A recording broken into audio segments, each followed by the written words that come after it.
안녕하세요, 여러분. 창업과 경영환경 4주차 강의가 되겠습니다. 4주차 강의에서는 상권 및 유통 입지 분석에 대해서 이야기를 해 볼 텐데요. 저는 3주차에 인사드린 유나정 강사가 되겠습니다. 이번 차수도 제가 준비한 내용 열심히 설명을 해 보도록 하겠습니다. 챕터는 두 가지로 나누어서 진행을 할 건데요. 상권 분석과 그리고 입지 분석이 되겠습니다. 특히나 이 상권 분석과 입지 분석은 온라인 창업이 아닌 오프라인 창업에서 굉장히 또 아주 관심이 많을 것 같은데요. 물론 온라인 창업을 하는 데 있어서도 입지나 그리고 장소 이런 것들이 필요한 경우도 있겠지만 이번 강의는 오프라인 매장을 경영 또는 창업하려고 하시는 분들에게 좀 더 포커스가 맞추어져 있다라고 하는 점 유념하시면 좋겠습니다. 자, 그러면 이 두 가지 개념 차이에 대해서 먼저 설명을 해야 될 것 같은데요. 상권 분석과 이 입지 분석은 서로 분리된 개념이 아니라 제 생각에는 굉장히 동전의 양면과 같은 그런 개념이 아닐까라는 생각이 듭니다. 상권 분석을 잘하게 되면 입지 분석을 잘할 수밖에 없고, 입지 분석을 하게 되면 이 상권 분석이 얼마나 중요한가에 대해서 자꾸 상기되는 게 바로 이 두 가지의 개념이거든요. 하지만 차이점은 있습니다. 그 차이를 제가 표로 정리를 한번 해봤는데요. 이 상권과 입지의 차이는 바로 이런 차이가 있습니다. 상권이라 함은 사업상 세력에 미치는 범위라고 설명을 할 수가 있고요. 입지는 사업을 영위하게 될 장소라고 설명이 되어 있습니다. 좀 더 쉽게 어떻게 설명을 하면 좋을까 하다가 예를 들어서 제가 김밥집을 창업을 할 겁니다. 그런데 이 김밥집을 창업하기 위해서 상권 분석이라는 걸 해볼 때 이 상권을 어떤 개념으로 가져야 하는가? 예를 들면 이런 거죠. 제가 어떤 동네에 이 김밥집을 차렸을 때 이 김밥을 사러 올 수 있는 가능한 한 사람들 그리고 가능한 한 지역의 범위는 어디까지 고려를 해야 될 것인가. 이게 바로 상권이라고 보시면 되고요. 입지는 그렇다면 내가 정말 그 김밥을 준비하고 말아서 판매하는 그 매장의 장소는 어디로 해야 상권도 좋고 그리고 나도 편리하게 출퇴근을 할 수 있을까에 대한 정말 물리적인 장소를 이야기를 하는 것이 바로 입지라고 보시면 되겠습니다. 좀 이해가 되셨을까요? 그렇기 때문에 이 입지 분석과 상권 분석과 입지 분석은 절대로 뗄래야 뗄 수 없는 개념, 반드시 같이 이루어져야 하는 개념이라고 이해를 하시면 되겠습니다. 그러면 첫 번째 상권 분석부터 먼저 들어가 보도록 하겠습니다. 상권 분석과 이 입지 분석은 실질적으로 여러분들이 현장 답사를 통해서 확인을 하는 것이 제일 좋은 교육의 방법이지만 이번 시간에는 온라인으로 진행이 되는 거기 때문에 상권과 입지에 대한 개념은 무엇이고 어떤 부분들이 포함이 되어야 하는지 대략적인 전반적인 내용에 대해서 제가 설명을 해드리는 점 양해 부탁드립니다. 상권 분석부터 먼저 가보도록 할게요. 이 상권의 의 및 결정 요소가 되겠는데요. 상권의 의는 사업장을 이용하는 고객이 존재하는 지리적인 영역이라고 되어 있습니다. 앞에서 제가 설명을 드렸듯이 뭔가 장소적인 부분이 아니라 내가 이 창업을 했을 때 그 창업의 영리 활동이 내가 어디까지 영향력을 펼칠 수 있는가 그 영역에 대한 부분이라고 이해를 하시면 되겠는데요. 이 상권도 거래권, 판매권, 상세권 그리고 협의의 상권 등으로 종류를 나누어서 설명을 할 수가 있습니다. 이렇게 설명을 하면 조금 더 쉬울까요? 우리가 아파트를 분양받으려고 할 때 굉장히 중요한 단어들로 홍보 마케팅을 하잖아요. 역세권, 그리고 숲세권, 이런 단어들을 사용을 해서 이 아파트가 굉장히 입지가 좋다라고 하는 것들을 홍보를 합니다. 이와 마찬가지로 상권도 이런 습세권 그리고 역세권 같은 종류가 있다라고 하는 거죠. 거래권은 이겁니다. 도매업에서 거래 대상이 되는 고객의 거주지 범위라고 되어 있는데 우리가 도매업과 소매업이라고 하는 말들을 많이 하잖아요. 소매업은 최종적으로 고객과 거래가 되는 점포들을 우리는 소매업이라고 하고요. 도매업은 그 소매업과 거래를 하는 좀 더 그 최종 소비자의 전전 단계의 점포 활동을 우리는 도매업이라고 이야기를 합니다. 이렇게 한번 보도록 할까요? 채소 가게가 있습니다. 그런데 그 채소 가게에는 우리 동네에 1호점이 있고 그리고 바로 옆 동네에 2호점이 있어요. 이렇게 1호점, 2호점은 소매업이 되는 거고요. 도매업은 이 소매업들이 장사를 운영할 수 있도록 채소를 거래하는 하나의 더 큰 시장이라고 보시면 되겠죠. 그래서 이 거래권이 어디에 영향력을 어디까지 미치고 있는가도 굉장히 상권에서는 중요하다라고 생각을 하는 범위가 되겠습니다. 자, 그리고 판매권은 소매상이 판매 대상으로 하는 지역이 되겠는데 이건 이렇게 한번 설명을 해볼게요. 주변에 편의점들도 굉장히 많잖아요. 그러면 아까 제가 채소 가게 1호점, 2호점을 얘기를 하듯이 편의점도 이제 무슨 점 그리고 무슨 점 다 이렇게 명칭이 프랜차이즈처럼 다 다르게 등록되어 있습니다. 그런데 이 판매권이 너무 겹치게 되면 그 상권은 별로 좋지 않다라고 해석을 하거든요. 예를 들어서 큰 도로변을 두고 100m 길이도 안 되게 편의점들이 많이 입점을 해어 있다라고 한다면 경쟁이 굉장히 치열하기 때문에 굉장히 좋지 않은 상권으로 분석이 됩니다. 이처럼 판매권이 얼마만큼 경쟁력이 있는가 이것도 굉장히 상권에서는 중요한 부분이 되겠죠. 자, 그리고 상세권이 되겠습니다. 특정 집단의 시장권, 상점권, 역세권, 다운타운권 등등이 되겠는데 이건 제가 아파트를 설명을 할 때 역세권, 숲세권 등등등 말씀을 드린 거죠. 이걸로 한번 설명을 해보도록 할게요. 대부분 법조계에 일을 하는 사무실이나 오피스들은 어디에 다 형성이 되어 있을까요? 법원 앞에 사무실이 많이 형성이 되어 있습니다. 그런 것들을 우리는 흔히들 뭐라고 얘기를 하나요? 법조 타운이라고 얘기를 하죠. 이렇게 뭔가 공통된 업무를 수행하는 집단이나 그리고 사람들이 모여져 있는 부분들을 우리는 무엇이라고 얘기를 할까요? 상세권이라고 얘기를 할 수가 있습니다. 자, 그리고 협의의 상권이 되겠는데요. 한 개의 상점이 고객을 흡입할 수 있는 지리적 범위라고 되어 있습니다. 이건 이렇게 설명을 한번 해보도록 할까요? 이케아를 예를 들어보도록 하겠습니다.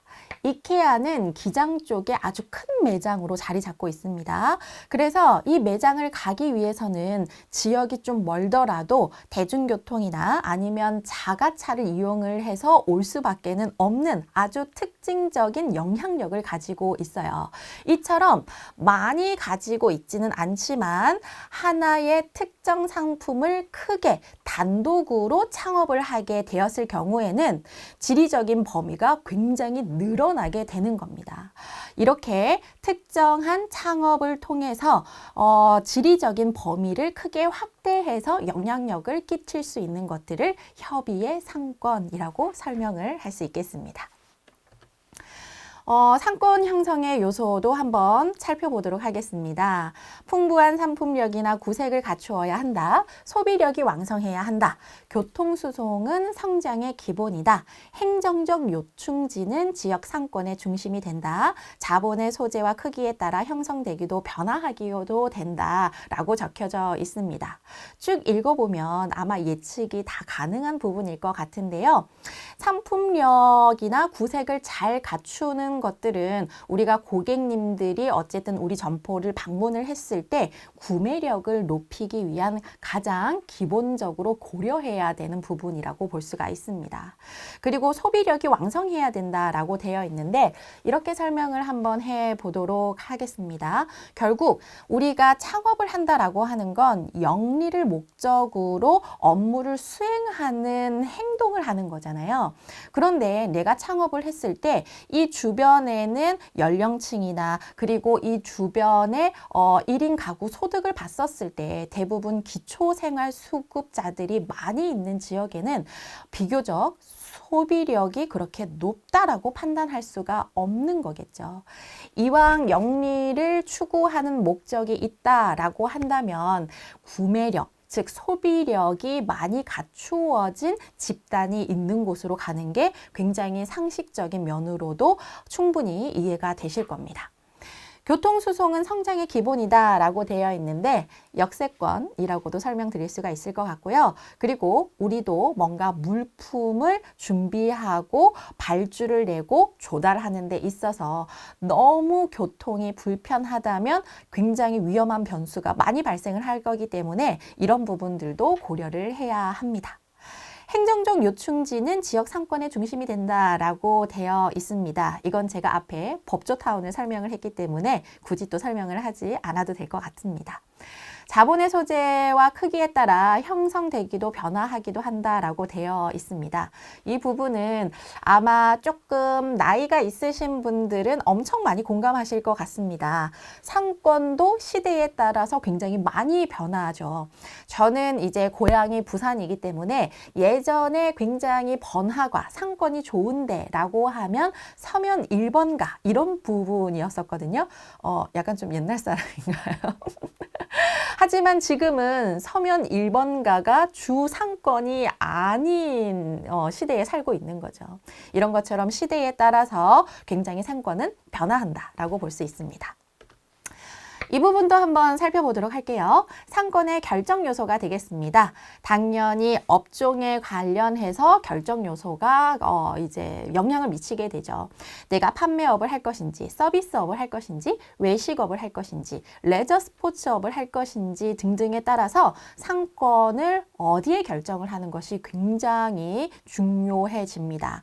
예를 들어서 레저 스포츠업 같은 경우에는 골프장이나 수영장이나 아니면 승마 이런 것들을 내가 오픈을 한다라고 봤을 때에는 나의 상권이 너무 가격이 비싸거나 장소가 협소한 데는 피한다라고 하는 기준이 생기게 되는 거겠죠. 이런 부분들을 이야기를 합니다.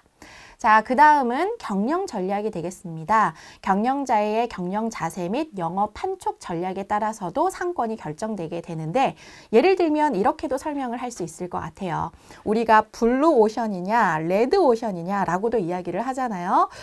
우리가 레드 오션이라고 하는 건 이미 경쟁 업체가 많고 이미 경쟁 업체가 많이 들어가 있는 상권을 부를 때 우리는 레드 오션이라고 얘기를 합니다. 하지만 한 경영자가 여기에 이미 치킨집이 너무 많아.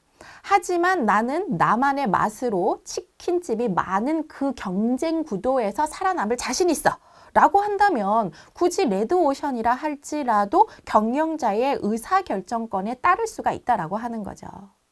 이렇게 아무리 시장 조사 분석을 통해서 뭔가 취약점이 있다 하더라도 나만의 노하우가 있고 나만의 승부수를 가졌다라고 생각하는 경영자의 결정에 따라서 굉장히 상권도 다르게 결정지어집니다. 사업장의 규모가 되겠습니다. 이건 업종과도 바로 연결이 되는 부분이 되겠는데요. 나는 많은 사람들이 이제 스포츠나 자기 관리에 굉장히 또 영향을 많이 받고 그걸 추구하는 시대에 살고 있기 때문에 나는 이런 건강 사업 쪽에서만 끝나지 않고 건강 스포츠 사업 그리고 보조 식품 사업 그리고 그와 연결된 바디 프로필 사업 그리고 그리고 정신, 심리 사업 이런 것들을 토탈로 제공을 하는 사업을 하고 싶어 라고 한다면 사업장의 규모는 단순한 헬스장의 크기로는 감당이 안 되는 부분이겠죠. 그래서 어떤 업종으로 어떤 규모로 내가 창업을 할 건지에 따라서도 당연히 상권에는 영향을 미치게 됩니다. 물리적인 요소도 한번 보도록 할게요. 자연지역물, 대형시설물, 도로 상태, 중심 방향 등등등 고려해야 될 부분들이 많은데요. 자연지역물은 교통과도 연결된 부분이라고 볼 수가 있습니다. 그리고 대형시설물은 특히 관공서, 학교 이런 부분들은 굉장히 큰 시설을 요하기 때문에 이 물리적인 요소가 가장 큰 상권의 중심 기준이 될 수밖에는 없는 거겠죠. 도로 상태도 한번 보도록 할게요. 도로의 연결망 상태가 있는가, 특히 여기로 관통하는 대중교통의 노선이 있는가, 이런 것들도 상권을 결정을 하는데 굉장히 중요한 부분이라고 볼 수가 있습니다. 자, 이번에는 그러면 상권의 특성에 대해서 조금 더 살펴보도록 하겠습니다. 당연히 상권은 성격에 따라서 달라진다라고 하는 것들, 여기에서 제가 조금 더 설명을 하고 싶은 포인트 단어가 있어요. 여기 보완호해 업종이라고 되어 있고 상극 경합 업종이라고 하는 부분이 있습니다. 뒤에 설명이 붙어져 있기 때문에 이해가 빠르신 분들은 번쩍 알아차리셨을 것 같은데요. 상권을 우리가 분석을 할 때 이 주변에 내가 하고자 하는 업종과 보완하거나 호혜를 이룰 수 있는 업종들이 많이 분포가 되어 있는가, 이걸 찾아내는 것도 상권 분석에서 굉장히 중요한 포인트가 되겠습니다. 그렇지. 나는 문구점을 할 건데 왕구점이랑 문구점은 비슷한 것 같지만 종목 자체가 다르잖아요. 하지만 소비자들은 문구도 사고 왕구도 사고 할 수 있는 그런 상권이 있게 되면 훨씬 더 메리트가 있기 때문에 사람들이 거기에 많이 모이게 된다라고 하는 거겠죠. 그러면 반대로 상극 경합 업종은 어떤 것일까라고 봤을 때 전혀 상관이 없는 그런 업종들이 분포되어 있을 때 우리는 그걸 상극 경합 업종이라고 얘기를 합니다. 서점과 의류점이라고 되어 있는데 대부분 서점을 가면서 옷도 사는 사람들은 그리 흔하지는 않을 겁니다. 그러면 이렇게 보완이나 호혜 업종으로 가려면 어떻게 해야 할까요? 서점, 출판사, 이런 업종들이 모여 있는 게 훨씬 더 좋겠죠. 그러면 의류점은 뭘까요? 의류점, 그리고 신발점, 이런 것들이 모여 있으면 훨씬 더 좋은 상권이라고 볼 수가 있습니다. 자, 두 번째, 상권은 형태에 따라 다르다라고 되어 있습니다. 창업 실패율을 낮추기 위해서는 창업하고자 하는 업종과 기존의 상권에 형성된 업종들이 호혜 관계인가 아니면 상극 관계인가를 정확히 파악하여 결정하여야 한다라고 되어 있는데 상권은 성격에 따라서 달라진다라고 하는 부분에 대해서 제가 이미 설명을 드렸기 때문에 두 번째는 굳이 또 설명을 하지 않겠습니다. 상권은 변한다. 이 부분도 너무나 잘 이해하실 것 같아요. 앞에 상권의 결정 요소가 그대로 상권의 특징으로 설명이 이어지고 있다라는 점을 참고해서 읽어봐 주셨으면 좋겠습니다. 네 번째는 상권의 형태에 따라 상품의 형태가 달라진다라고 하는 특성을 또 추가적으로 설명을 하고 있는데 여기 상급품, 중급품, 하급품이라고 되어 있습니다. 우리가 뭔가 나눌 때 상급이에요, 중급이에요, 하급이에요 이렇게 명칭을 하는 것 자체가 다소 좀 불편함을 줄 수 있을 것 같기도 한데요. 이렇게 설명을 한번 해보도록 할게요. 상급품은 품질이 최고 이런 것들이라고 설명을 하기보다는 굉장히 이제 그 고가의 상품으로 좀 이해를 하는 것이 더 저는 맞는 것 같습니다. 이 고가의 상품은 소비자들의 대상도 굉장히 한정적일 수밖에는 없죠. 누구나 고가의 상품을 사고는 싶지만 그 고가의 상품을 직접 구매할 수 있는 고객은 비교적 한정적이다라고 하는 게 또 그 특징이라고 설명을 할 수가 있습니다. 중급품입니다. 그렇게 싸지는 않지만 그래서 매번 살 수는 없지만 그래도 꼭 필요한 물품들이라고 보시면 되겠는데요.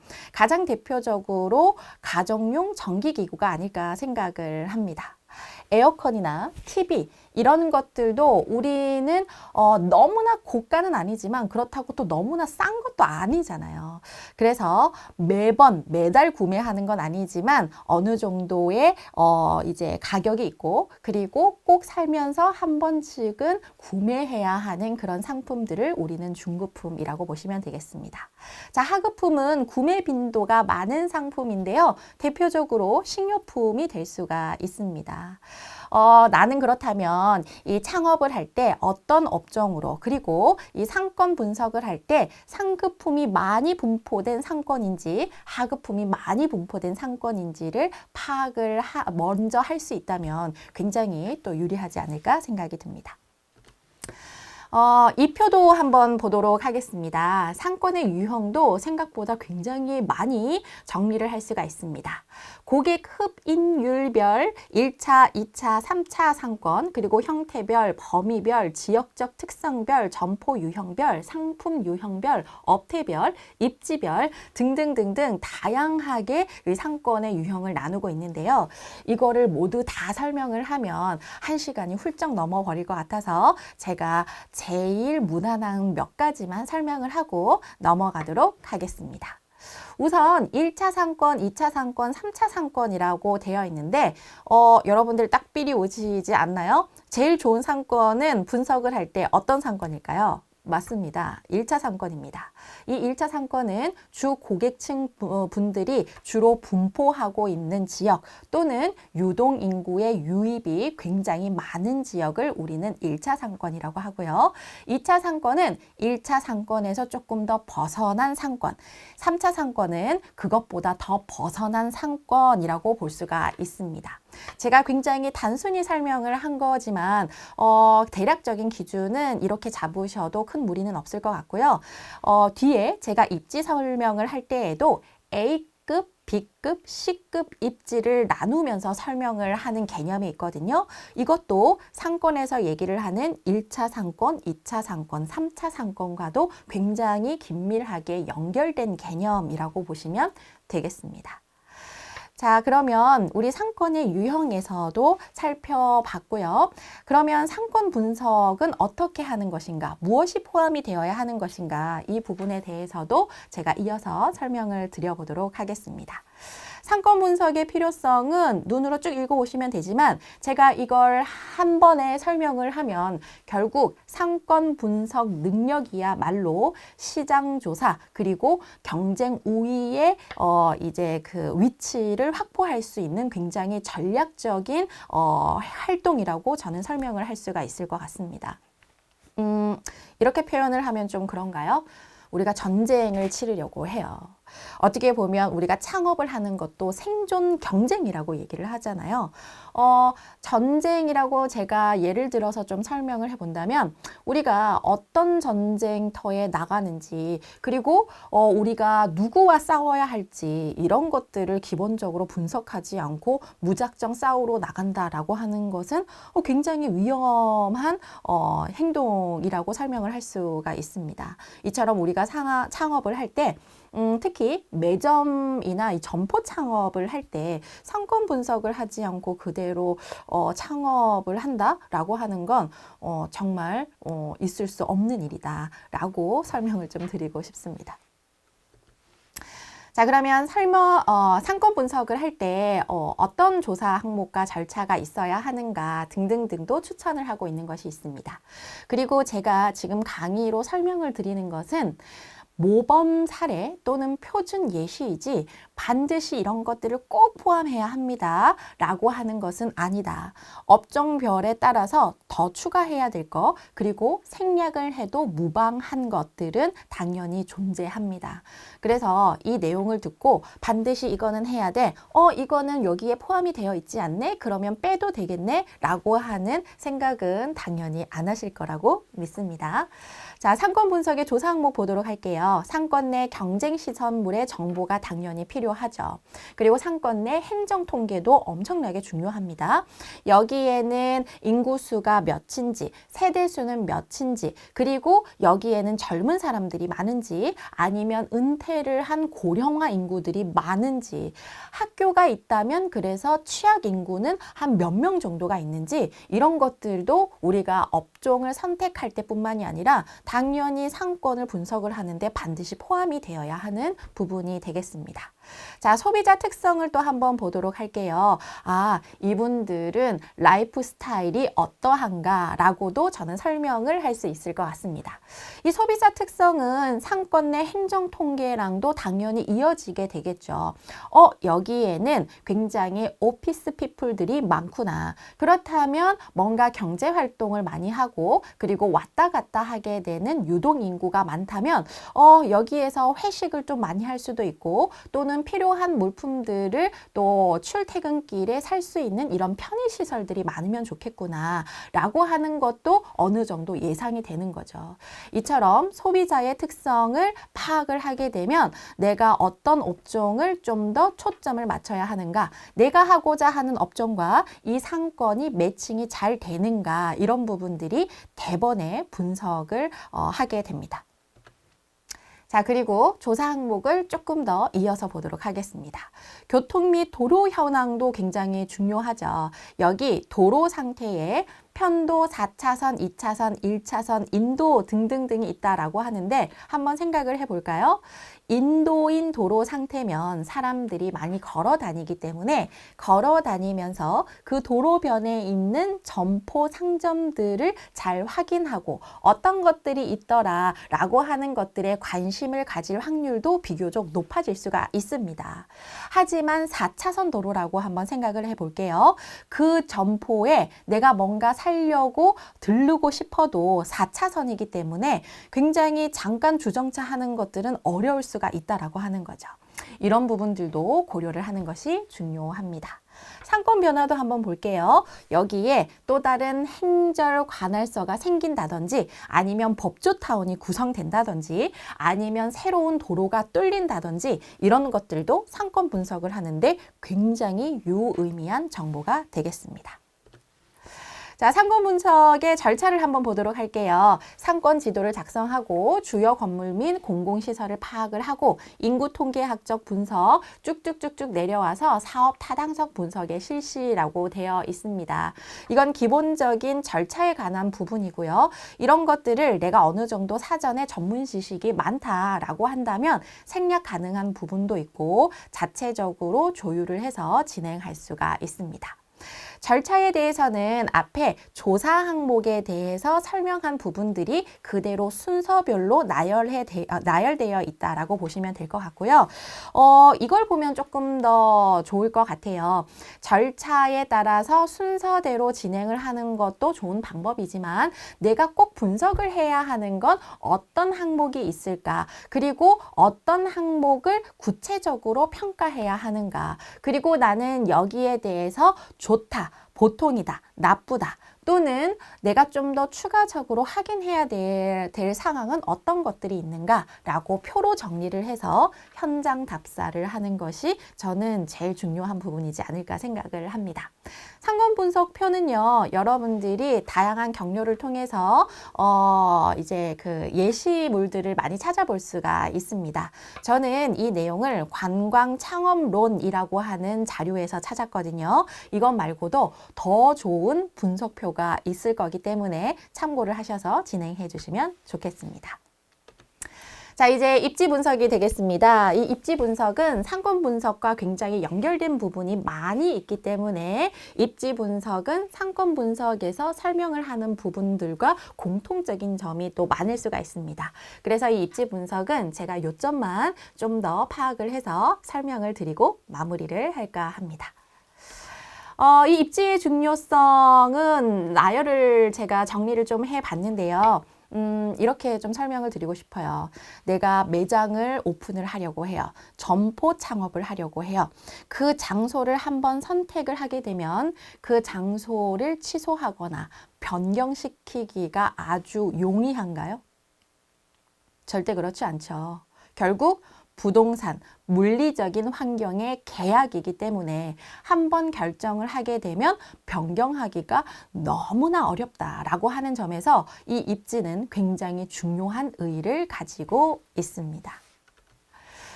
지역적인 면에서 그러면 우리는 이 입지 선정을 할 때 어떤 부분들을 좀 확인을 해야 하는가. 1번부터 6번까지 쭉 이어서 읽어보시면 되는데 우리가 상권 분석을 했었을 때 설명드렸었던 부분이 좀 더 구체화되었을 뿐이다. 그래서 이 상권 분석을 잘하게 되면 입지 분석 또한 자연스럽게 잘할 수밖에는 없다라고 이해를 해주시면 되겠습니다. 1번부터 6번까지 제가 빠르게 한번 읽어보도록 할게요. 창업 희망 업종의 일반적 조건에 맞는가? 유동인구의 수는 얼마나 되는가? 향후 고객 수의 증가를 기대할 수 있는가? 인근의 상가, 동종 업종, 대형 사업장 등의 영업 상태는 어떠한가? 상권 내 주거 상황과 소득 수준, 세대수와의 인구수 등은 어떠한가? 경쟁 사업장의 위치와 영업 상태는 어떠한가? 앞에 상권 분석에서 조사 항목과도 거의 일치한다라고 보시면 되겠습니다. 조건적인 면 이거는 제가 좀 더 한번 더 살펴봤으면 좋겠습니다. 결국 상권 분석보다 정말 더 구체적인 게 입지 분석이라고 볼 수가 있는데 그렇다면 내가 몇 평 정도를 원하고 있는가? 그런 실평수가 정말 이 입지에 있는가? 그리고 내가 원하는 역 앞이인가? 도로변 앞이인가? 아니면 골목 상권인가? 이런 시설들에 대해서 좀 더 구체적으로 살펴봐야 하는 게 바로 조건적인 면이 되겠습니다. 내가 음식점을 창업을 할 건데 주변에 주차장이 하나도 없네. 그러면 나는 주차장도 같이 있는 입지였으면 좋겠어 라고 판단이 된다면 당연히 이 입지 분석도 그에 맞는 조건을 찾아갈 수밖에는 없다라는 점이겠죠. 경영관리적인 면도 한번 보도록 할게요. 굉장히 중요한 부분이 결국에는 또 현실적인 자본금이죠. 너무나 좋은 입지이지만 내가 정말 무리를 해서라도 계약할 수 없는 입지면 단연코 아쉽지만 과감히 포기를 해야 되는 부분도 아마 있을 겁니다. 그래서 경영관리적인 면들도 반드시 고려해야 합니다. 특히 우리나라는 권리금이라고 하는 특수한 이런 이 경제적인 면의 문화를 또 가지고 있기 때문에 아무리 마음에 드는 입지라 할지라도 그 권리금이 너무 터무니없게 비싸다라고 한다면 굉장히 고심사항이 될 수가 있겠죠. 입지 선정 유의사항이 되겠습니다. 앞의 내용 부분들과 또 일치된 내용이 되겠습니다. 그래서 이 부분도 제가 한 5초 정도 시간을 드릴 테니까 눈으로 읽어보시면 좋을 것 같습니다.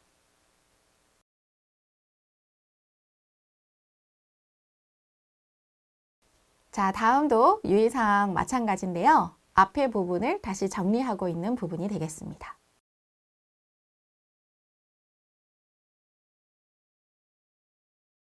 자, 그러면 다음으로 넘어갈 텐데요. 제가 상권 분석에서 상권 분석표 예시를 보여드렸잖아요. 마찬가지로 입지 분석표도 예시를 보여드리도록 하겠습니다.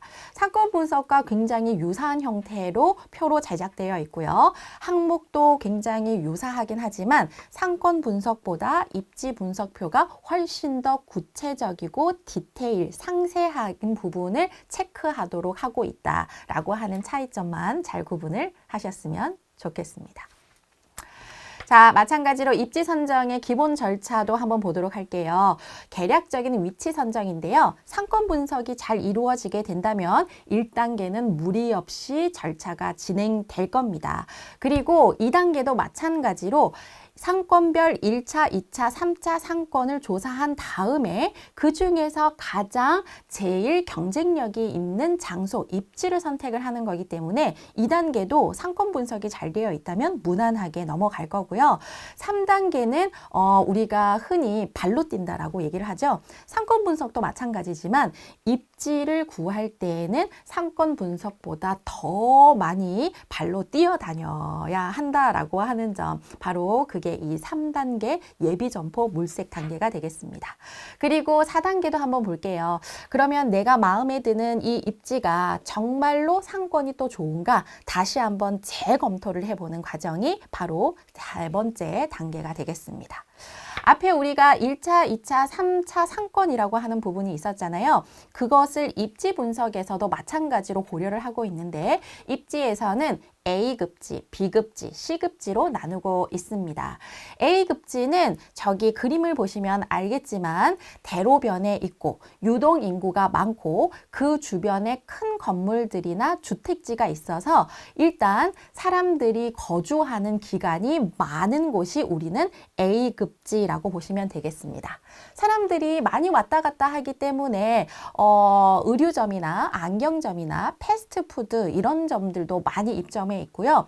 그리고 유동인구가 많기 때문에 뭔가 내가 업종을 하다가 저 업종이 조금 잘 되는 것 같네 라고 업종 변경을 하는 것에서도 A급지라면 굉장히 유리한 면도 있다라고 보시면 되겠습니다. 하지만 단점도 있죠. 좋은 상권, 좋은 입지는 뭐가 비쌀까요? 그렇죠. 보증금과 권리금이 비싸다라고 하는 점도 단점이 되겠습니다. B상권 한번 보도록 할게요. B상권은 A상권에서 조금 벗어난 지역을 얘기를 하는 거고요. 유동인구를 상대하는 판매업보다는 맛으로 승부할 수 있는 음식점이 적합하다라고 추천까지 해놓고 있습니다. 바로 대로변에 있는 그런 이제 그 업종, 판매업보다는 약간 걸어서 가더라도 충분히 그 점포에 방문할 수 있는 메리트가 있는 곳이어야 한다라는 게 핵심이겠죠. 그런 곳의 대표적인 점이 바로 숨겨진 맛집이라고 컨셉을 잡아서 또 저는 좀 설명을 드릴 수가 있을 것 같습니다. 지역이 떨어져 있다면 고객을 유인할 수 있는 메리트가 있는 업종이어야 한다. 자, C급지가 되겠습니다. 이 C급지는 비교적 추천하지 않는 곳이 되겠는데요. 하지만 종종 정말 경쟁력을 가지고 의외로 성공하는 수도 가능성도 있다라고 하는 점이 되겠습니다. 그리고 특히나 이 C급지는 너무 졸문 고복이거나 경사진 면을 포함하고 있는 공간도 많은데 이런 곳들은 피하시는 것이 좋을 것 같습니다. 제가 상권 분석과 입지 분석에 대해서 나름대로 포인트들을 좀 정리해서 전달을 해드렸는데 제가 설명을 한 것보다 훨씬 더 많은 내용들이 있습니다. 관심 있으신 분들은 좀 더 공부를 해보시면 좋을 것 같고요. 이런 자료들은 서점이나 그리고 온라인 검색을 통해서도 충분히 잘 찾을 수 있기 때문에 꼭 한번 추가적으로 더 공부해 보시기 바랍니다. 자, 그러면 저는 여기에서 마무리하도록 하겠습니다. 도움이 되셨으면 좋겠습니다. 감사합니다.